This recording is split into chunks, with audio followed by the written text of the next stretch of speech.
Right now, this is not a speech that demonstrates a willingness to work together or shared values about building a better Canada.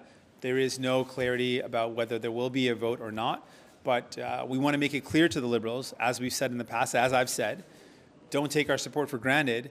This is not a speech that looks like they're interested in working together at this point. So is that a no then? If there's a vote, would you vote no in this present moment? That's something that we're going to discuss and reflect on our team, but I want to make it clear they can't take our support for granted, and this isn't a throne speech that looks like they want to work together. In this speech, we heard a lot of real this, real that. It really looked really empty. It was a government that's run out of ideas and run out of steam.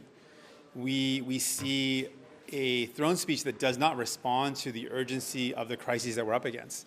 We've got a housing crisis, no real action to actually improve or tackle the housing crisis. We see a lot of, right now, immediate impacts of the climate crisis, but this throne speech doesn't respond to some of the most important, easy first steps, ending fossil fuel subsidies. And we know that Canada is the worst country in the G20 for fossil fuel subsidies. And those are subsidies that are incentivizing fossil fuels instead of going towards helping to incentivize renewable energy. So this is really problematic.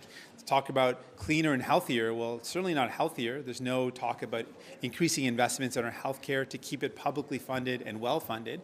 And there's no talk about pharmacare, something that was in their throne speech in the past and they've completely abandoned now. Or dental care, something that we pushed for and was included in previous throne speeches. So it looks like a government's run out of steam and is not responding to the urgency and the problems that people are going through right now.